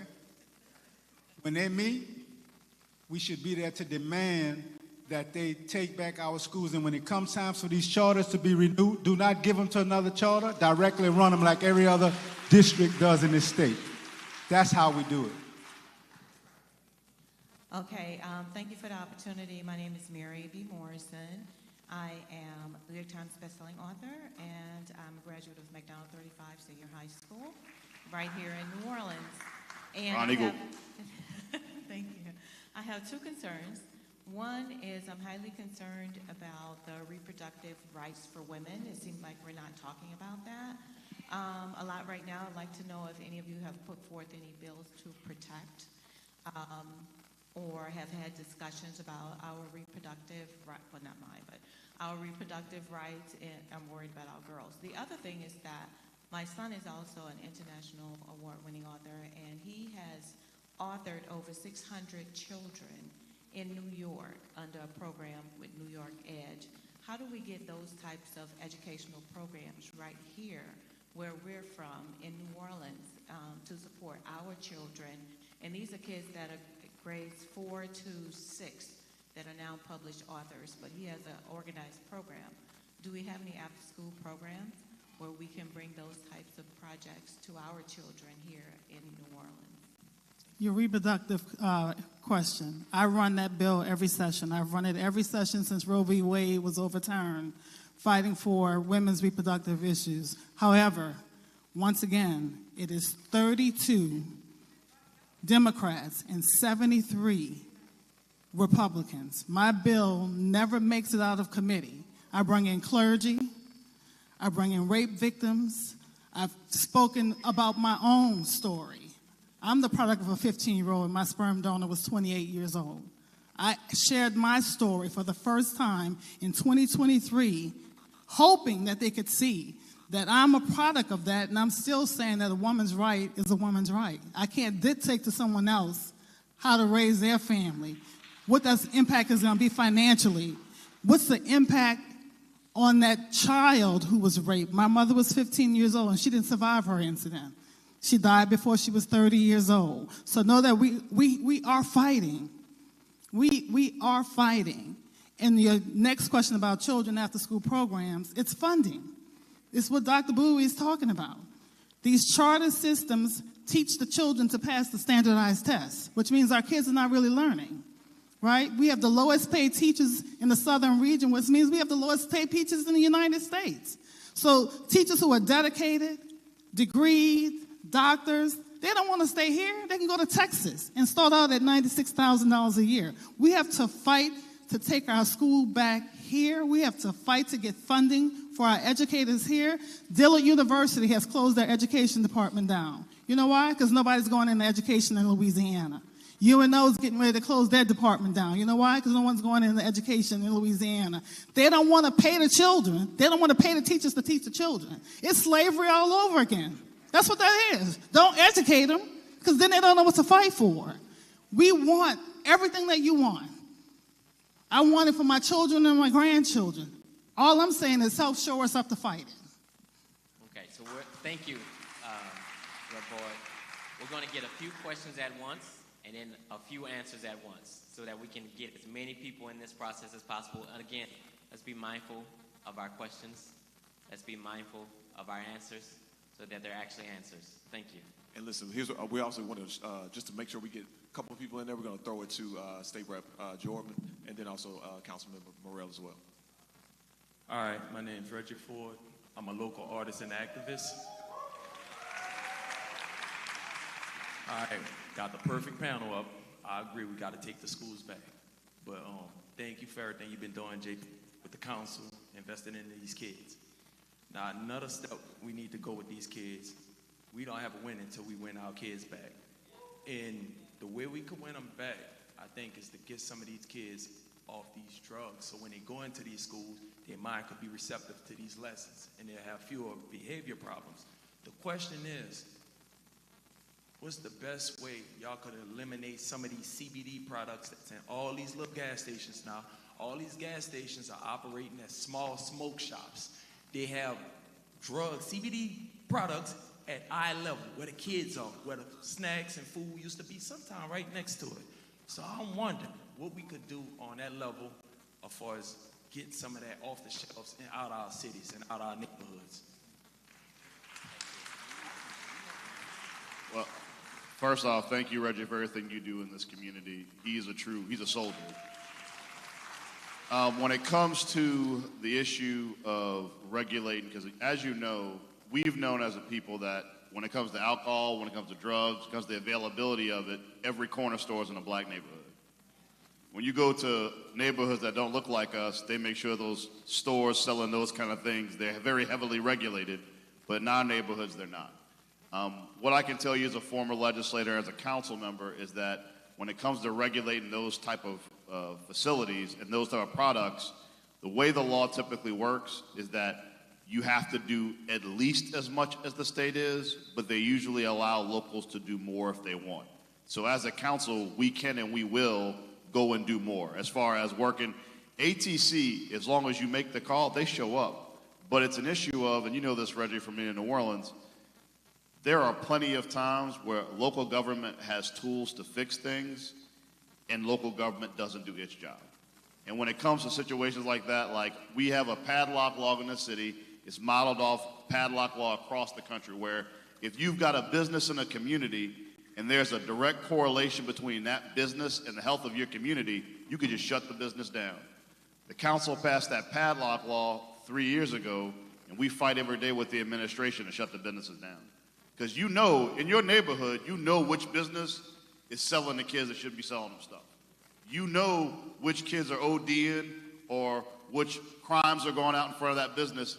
And it is frustrating beyond belief when you see the inequity of you can make, and I'm going to use some New Orleans neighborhoods so New Orleans will get it. If someone makes a call outside a shop in Lakeview, there's 15 cops there in 5 minutes. If someone makes a call outside a shop with a kid passed out on the ground in the lower Ninth Ward, it might take an hour. And that is something that we as a community, as a black community, we cannot tolerate. There has to be equity and resources. Guess what? The person in Lower 9, New Orleans East, Lakeview, you're all paying the same taxes. You are entitled to the same resources. So we can solve that, but we have to decide to solve it. And so, look, I'll do this because I know Gino is going to look at me and say, keep it to a minute. Let me just say this to you. We have passed legislation, especially when it goes to CBD and gummies that deals with serving sizes and all that. But to be frank with you, part of the problem is we're addicted to integration. And what I mean by that is most of these stores in our neighborhoods are not owned by us. We let everybody come in our neighborhoods and own everything but ourselves. And so I'm not telling you necessarily that those people that own those stores don't care about you, but I can definitely tell you they don't care about you as much as we care about you. As we care about us. So, that is the biggest issue. So let me just tell you just a few things, and I want to touch on something that my good friend, both of them, Boyd and Senator Bowie, talked about. Here in Louisiana right now, we're talking about educating our kids. We've made educational gains in the last 2 years, but at the same time we've made educational gains, we are now talking about cutting teacher pay. That's why those teachers and those programs are shutting down. At the same time that we've made some strides in criminal justice reform, not only have they become dumb on crime again and increasing these penalties, they've now cut funding to the public defenders. Our public defenders now, according to the ABA standards, are handling more cases than they should. Really, it's malpractice. You know what I'm talking about. And so if you were doing it in a private firm. And now, think about this now. You know, I hear everybody saying, well, they're not going to deport all these immigrants. Who are going to do those jobs? You know who's going to do those jobs? We're going to do those jobs through the prison system. You better remember that we had convict leasing here in Louisiana. So we've been the home of that. So what they're doing now, there's a bill here right now in this session, and I got to tell you this, that somebody that's been overly detained, that means they've been incarcerated past their release date. There's a bill that says that you won't be able to civilly sue for that. You won't be able to get paid for the over detention. They can hold you 1 day or 1 year past your detention date, and there's no recourse for you. When they let you out, they say, okay, good luck, see you, and you'll be on your way. So if you don't think that this is a systematic approach to what's going on, you better wake up. So look, I got about 5 minutes. We're gonna merge a couple of questions. We're gonna make sure that we get to everybody. We're gonna keep those answers short and concise. Also, 2 point of privilege. I just want to make sure I recognize former Chief Michelle Woodfork as well. Please give her a hand. Question. Good evening, everyone. My name is Jade Woods. I'm a graduate student at LSU, and I'm also an organizer in the Baton Rouge area. So, Rep. Jordan, I'm in your district, but my question isn't just for you. I'm here with a concern about the environmental health and public health of our people here in Louisiana. I live right on the edge of Cancer Alley. I know a lot of people here are familiar with that term. It's black and brown people being poisoned by big corporations. And, I appreciate the sentiment that's been voiced here tonight that it's, New Orleans versus the state, but it's really the people of Louisiana versus these corporations that have been poisoning us deliberately for decades, lying about their emissions, dumping their toxic waste in our land, in our air, and our water, despite all of our resistance. And, federally, both parties, Republican and Democrat, are not doing anything to really substantially stop this, because the Republicans are getting rid of all environmental regulations, and President Biden's biggest accomplishment environmentally was giving hundreds of millions of dollars in tax subsidies to fossil fuel companies. So my question is, what are we going to do to put the health of Louisianians front and center despite the pressure or the malice or the non-action of both federal parties? Well, look, I'll take that. I'm sorry. It's multiple questions, then the answers. That was such a great question. But good evening. My name is Omari Hossein. I'm a mom and a community organizer. I organize for Black Futures Lab and All Streets, All People ASAP. So my question is particularly for Senator Bowie and Representative Jordan, but I do want to thank each of you for the work that you're doing in your leadership, especially our Black legislators, for the fight that you're waging every single day. But my first question is around school closures. You talked about the privatization of schools. I came down from North Louisiana. I'm up in Caddo Parish, and right now we are in a very intense fight to keep our schools open. We do have a school board, 6 blacks, 6 whites, that do not listen to their constituents. And so my question for you is, how are you all as legislators willing to tap into your power and your influence to speak to school board members, particularly our Black school board members who are voting to close schools? Just 2 weeks ago, they voted to close 3 schools, 2 Black, 1 white, as well as 3 Head Start centers. And as you said earlier, it is a damage to our community. That's my first question. My second question, Representative Jordan, I know you're the chairman of the Legislative Black Caucus, and so we've talked today about having a Black agenda. Does the Legislative Black Caucus have a Black agenda for the state? And if not, are you all willing to create one alongside of your constituents and the community? Thank you so much. Thank you. So we have... Here's what I'm gonna do. They might be mad at me, but I'm gonna make an executive decision here. I know some of you guys came here for the energy assistance as well. Operation Restoration is going to be located outside the door. I want to make sure that we get to everybody, because I know we told a couple people sit down, and I want to make sure I honor that commitment to you guys. But if you guys are here to get energy assistance, Operation Restoration is located just outside the door in the foyer.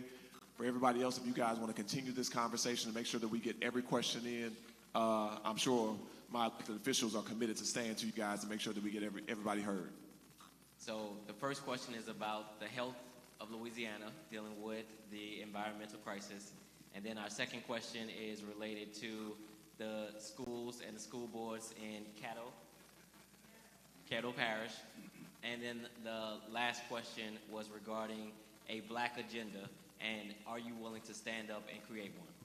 Yeah, so let me take the last question first. And I will say this, and I'm sort of like Angela on this. I don't take credit for something that's not mine. But we have been working on this for a long time, including what started under Senator Bowie and along with our Vice Chairwoman Boyd.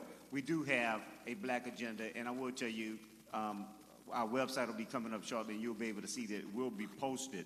But just briefly, because I know we only have limited time, we talk about economic advancement for black people here in Louisiana. We're talking about social justice and equity.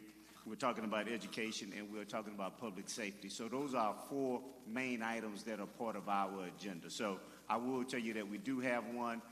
Once the website is up, you'll be able to see more of that. Talking about school board members, let me tell you right here in we're in New Orleans, but in Baton Rouge, if you've been following it, there's been this big breakaway dealing with the city of St. George. So with that, they want to form their own school system. With that, let me say this to you. The most popular high schools in Baton Rouge are Baton Rouge High and Liberty. They're magnet schools. And then there are magnet and gifted programs that fall under that. Now, with this creation of the St. George School Board, they want their students, now take a listen to this, they want to create their own school system, but they want their students to still be able to go to the gifted and magnet programs in Baton Rouge. So they want the best for themselves to keep for themselves, but then they want the best of what Baton Rouge has to offer as well. So I can tell you, the school board president, Shoshone Stewart, who is actually a constituent of mine as well, I've been talking to her. I've been talking to our current superintendent and former council person, Lamont Cole, about this issue. So we talk with them all the time. And then on the environmental issue, look, I live in one of the river parishes. I understand I'm not far from Dow. Exxon is in my district in East and West Baton Rouge Parish. What we've got to do, we've got to be more cognizant about some of these environmental justice issues. I know that doesn't get directly to your point, but I know we have limited time, so I will get with you offline on that. But let me just tell you this one thing here, and not only in Louisiana, but in America, something that is interesting to me that I did not know, and if you don't travel, you don't get this. I got a buddy of mine that I grew up with that works in the chemical industry. He just came back from Russia doing about a 2-year tour over there working with one of the chemical companies. Over there, they don't have chemical plants within a 10-mile radius of a residential neighborhood. They stay in dorms and have to be transported over to those facilities to work. And I can tell you here in Louisiana, we've got them, kids are playing right outside the fence line and can look right at them. So tell me, if it's not good for the world, why are we doing it here in America? The question regarding Caddo. In Louisiana, when they want to do something that is oppressive in the state, they deal with 3 parishes: Orleans, East Baton Rouge, and Caddo, for the reasons I said earlier. But here's what in Orleans we are talking about doing, because this whole piece in terms of privatizing education is about money. It's about that public dollar. Picture what would happen if those 2 weeks when they have to count the numbers in each of these schools to decide how much of the MFP, that's the public money, each of these schools we get, if we keep our children home.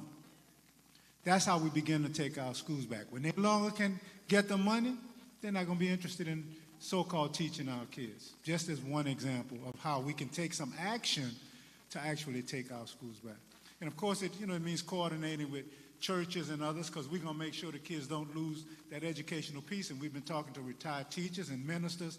Those are the kinds of tactics that we must employ given the systemic attempts to reinvigorate separate but equal in this nation in general, but in this state and this city in particular.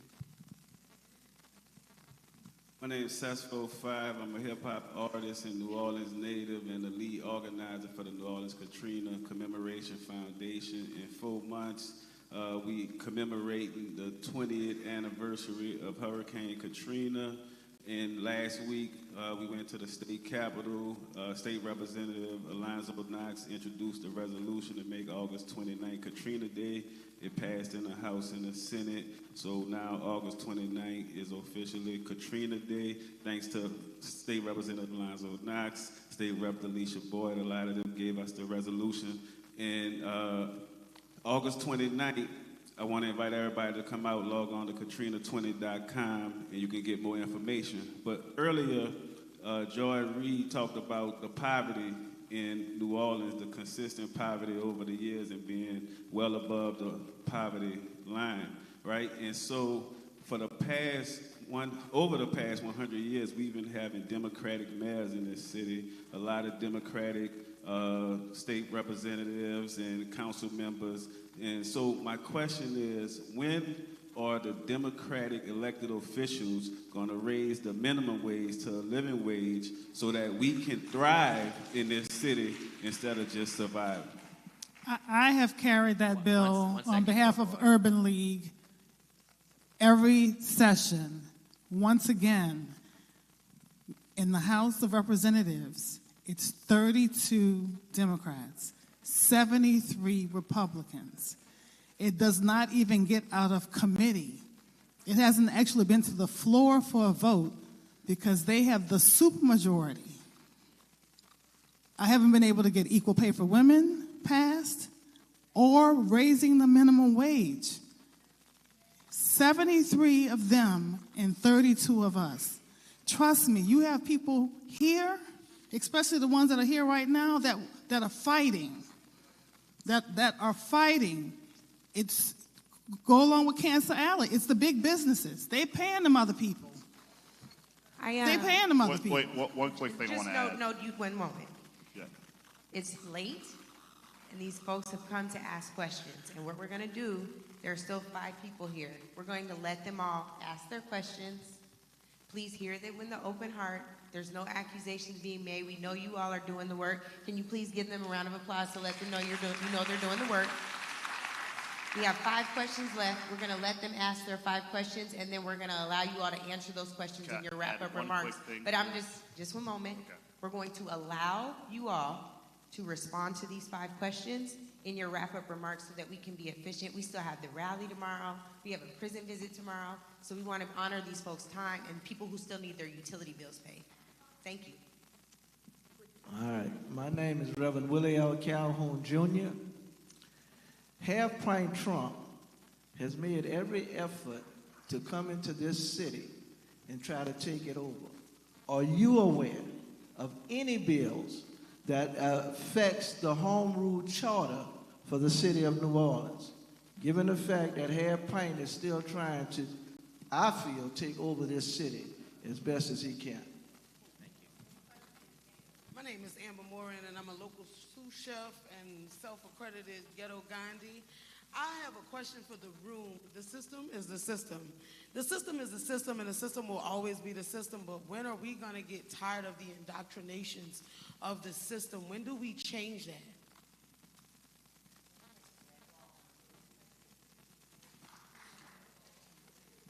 Hi, y'all doing? My name is Marquita Mead. I'm a registered nurse and a 12-year veteran. I'm also currently working as a school nurse. I realize these kids are very depressed, they're angry, and they have poor hygiene. So I'm gonna make it quick. My colleague and I are trying to start a community health fair for our 9th graders.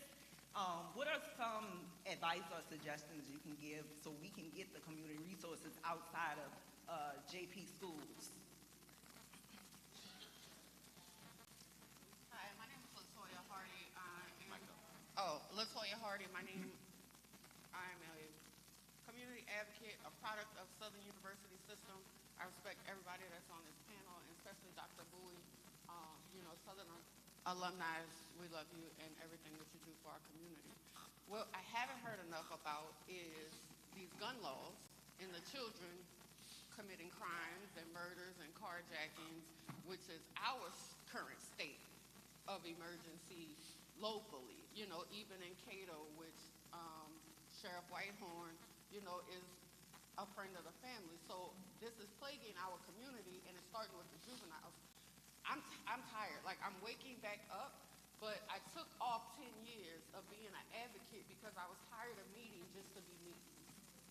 I don't have time for that. I'm a single mother. I'm a caregiver for my father. I have a special needs daughter. I'm a grandmother. I'm everything to everybody, but I want to do more in my community. However, we keep fighting each other, and we can't have productivity or at least an adequate agenda to move forward. Because if every meeting is an introduction and every meeting is Q&A, how do we get to real resolution and problem solving and conflict management? Because that's what we need. And education is important, but the same way the public school is dismantled, it can be built back up. But the reason they were able to, I guess, creep in at that time with Louisiana Bail Educational Options, that was the experiment that y'all were talking about, was because the public schools were failing the kids at that time too. And so I think if we're gonna call a spade, we need to look at it from both sides of the coin. Instead of working on whether it's privatized or not, let's go into these elementary schools where we need, because middle school they lost, high school they gone. And I'm not saying they can't be saved, because I believe every child can be saved. What are we going to do on the intermediate, elementary level, and with the guns? And these are the kids who are killing, stealing. It's not the adults. There's not even the weed. Thank you. So we have the homestead rule from that they're trying to take. We have systems, right? And then combining the the last two, guns and the mental health with I would like to give a couple of rapid responses. First, to you, sir, minimum wage. Step Up Louisiana is here today. The state of Louisiana sets minimum wage for everyone. Local government sets minimum wage for local government. Step Up Louisiana, organized with local Democrats. There is a living minimum wage for all governmental workers in the city of New Orleans. So, to first place in New Orleans, it's $15 is the minimum wage for every governmental worker, every governmental contractor. So if you want to organize at the local level, get your local government to at least pay government workers the minimum wage. One. Two, when it came to the lady who had the question about trying to get resources to do things in Jefferson Parish, in the city of New Orleans, we have the New Orleans Cultural and Recreational Fund. That is an avenue to organize a nonprofit, and we give direct money. In Jefferson Parish council members have discretionary funds by council district. If you have a program you want to fund there, go directly to your Jefferson Parish council member and ask them for money. Tell them, this is my program, it'll improve my community. Go to their meeting and say, this is my plan to fix our community, give me my money. Third thing, Dr. Bowie can talk about this as well. There are several bills in the legislature threatening the Home Rule Charter. Most deal with the control of the New Orleans Sewage and Water Board. That is our public water utility. If you know Flint, Michigan, if you know Jackson, Mississippi, control of water is very, very important.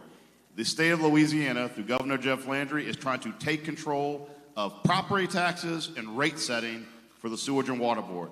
That is very dangerous because they want to have a Baton Rouge board set the rates for your water in Baton Rouge. As you may know, they tried to raise rates Sewage and Water Board. The council didn't let them because the bills are all wrong.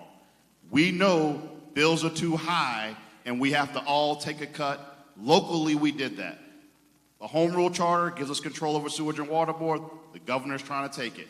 We need to help our legislators continue to fight.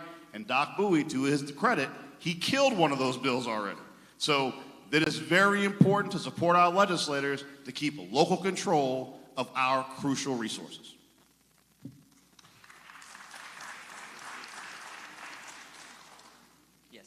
Just a brief hitchhike regarding the attempt of the state to take control of our assets in New Orleans. That is very real. The example that Councilman Morrell just gave just happened today. The bill, I happen to chair Senate Municipal. The bill came to my committee. We happened to kill it. They were going to literally take it. Convention Center, Superdome, because New Orleans is the economic center of this state. Money, it goes back to the dollar. And so what we must begin to do, and I really appreciate this whole movement, this Power People movement, because it begins a discussion. And let me just say this to us about how historically important this is. Whenever our people was challenged by oppression systemically, it was this kind of situation that created the energy for us to not just talk about it, but to do something. You know, we talked about two things here tonight. If we keep our kids home 2 weeks during the time they have to deal with counting in those schools, they'll listen. That's how we take the schools back. We have to begin to do the tactics through action that protect the money that they're trying to privatize. Bottom line.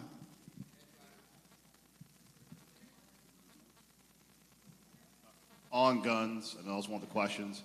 I can tell you in my time as a legislator, guns are the most difficult fight to pick in the state of Louisiana. We are so, as a state, the state is so pro-gun, we have Second Amendment plus, where there's more rights for gun owners in Louisiana than other states.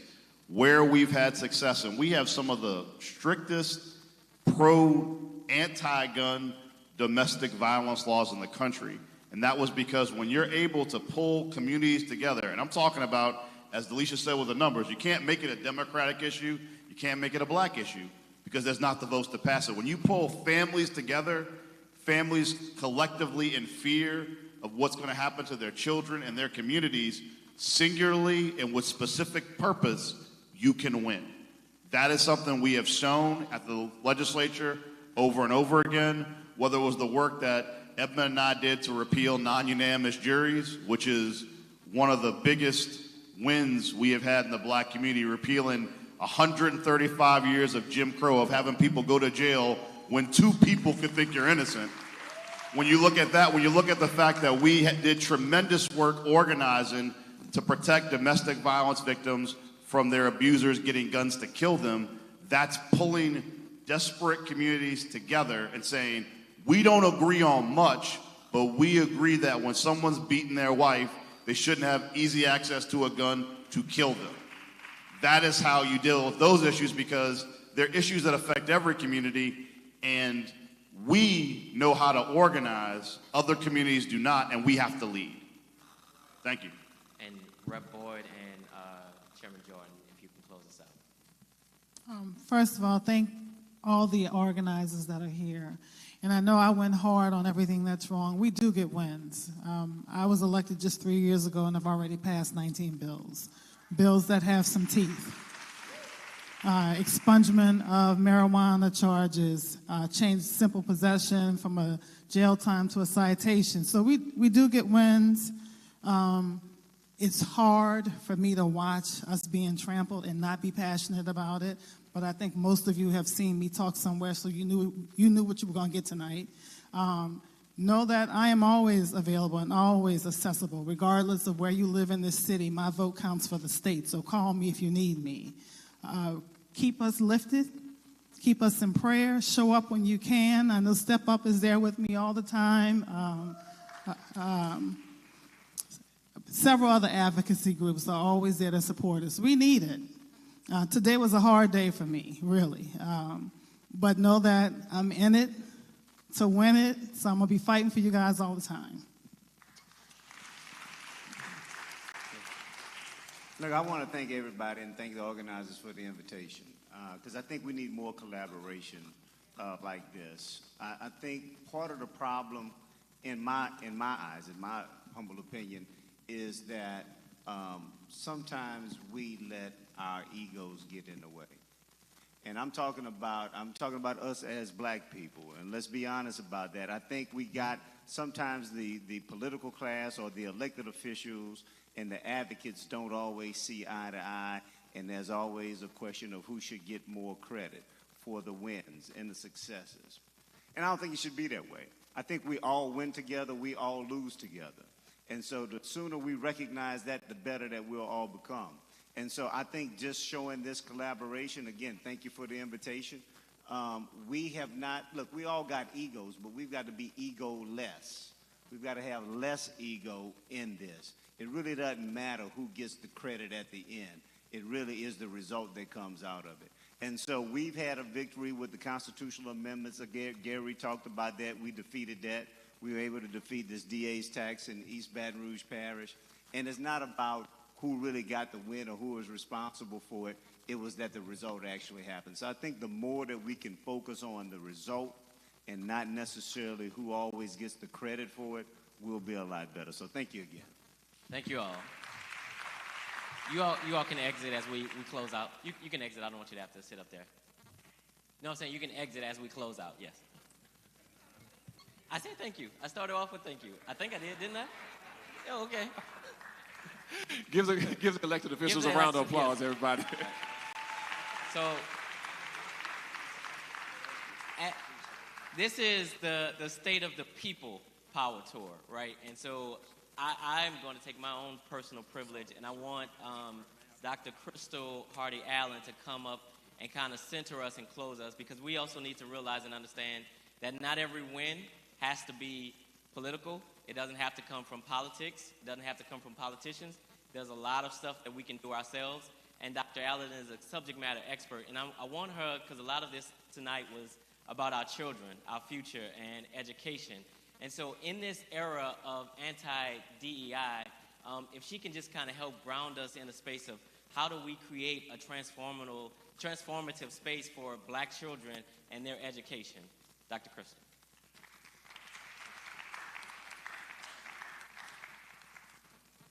Good evening, everyone. I know it's long, I know it's late. There are a few different things I want to leave us with. First, I want to start by honoring my grandparents.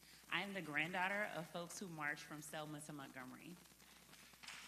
I was born and raised, thank you, I was born and raised in historic Selma, Alabama. My grandmother will turn 86 years old next week, and she is still alive to tell the story, right? And so much of what we heard tonight was about systemic change. But what I recognize is that my grandmother, who does not have a college education, right? My grandfather, who did not have a college education, and so many people around them organized themselves to also understand what was within our locus of control. So we need a both-and approach, right? We need the systemic macro-level change, but we also, especially as people of faith, have to pray and ask God, God, what are you calling me to do in this moment, right?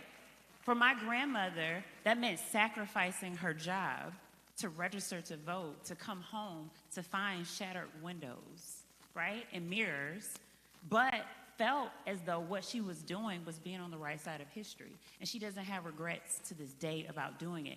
For some of us, because I want to speak on the education front, some of us are black educators in this city, and we do have rights and privileges and autonomy to control what happens in our classrooms and what happens in our schools. So even though we are post-Katrina, over 50% of the education workforce in this city right now are actually black educators. Over 2/3 or close to 2/3 now of our charter management education executives are actually black folks that look like me. And I think that's very important to understand, because there are 3 things that we all can do, especially if you're in the education space, that do not have to be dictated by policy alone.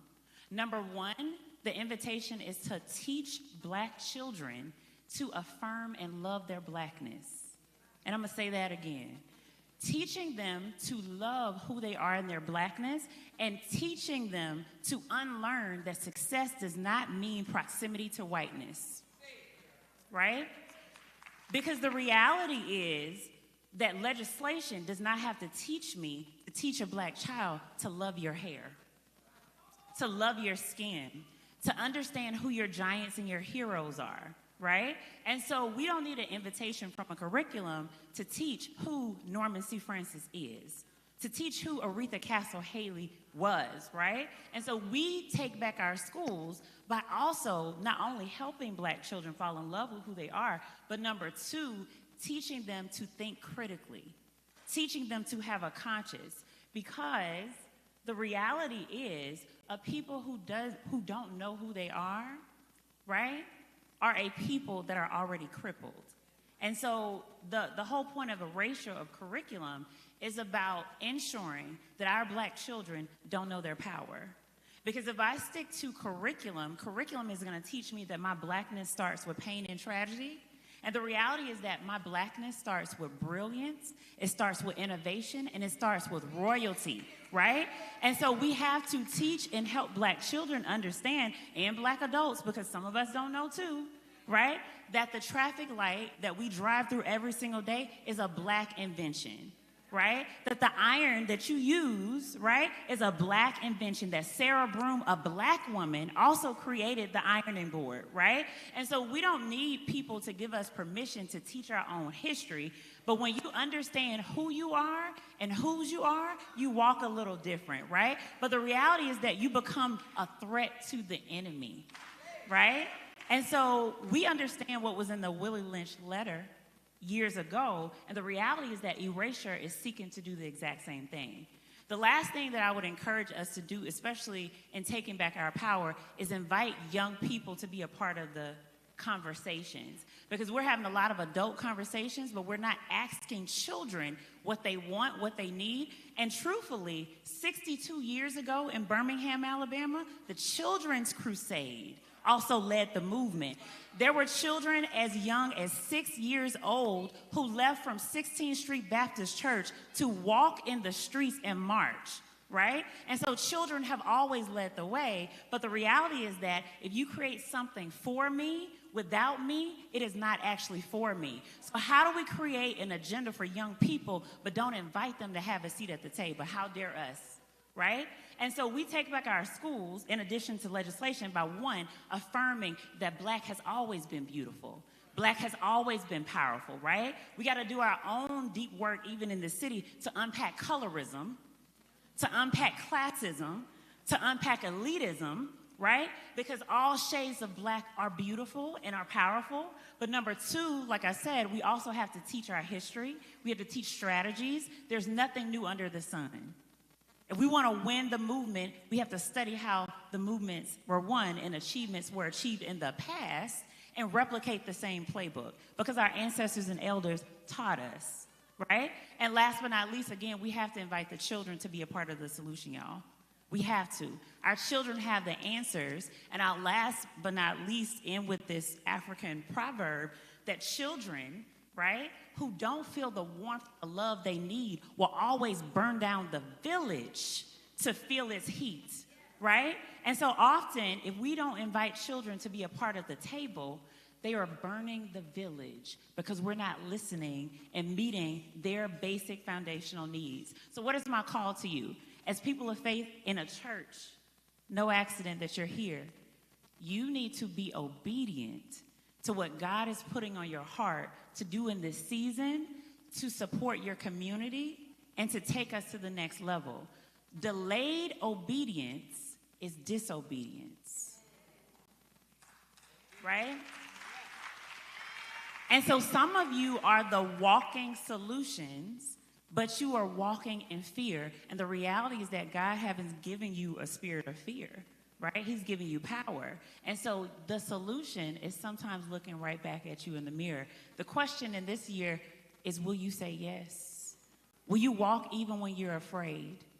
Will you surrender even when it gets hard? Because you have to understand that if God put the idea on the inside of you, He is giving you the provision, the protection, and the favor to see that thing through. You're chosen people. You're here not by accident. And so y'all have a good rest of the night, and I'm going to hand it back to you, Emil, and thank you so much for giving me the mic for a few minutes. Thank you. Thank you once again for grounding us. Thank you all for coming. None of this is possible without you all being here. We look forward to seeing you tomorrow night I'm going to operate out of expectancy. So we look forward to seeing you tomorrow night at the rally at McDonough 35 beginning at 6:30. I believe that's all. Thank you once again for Rock of Ages for hosting us, and we're going to respect their temple.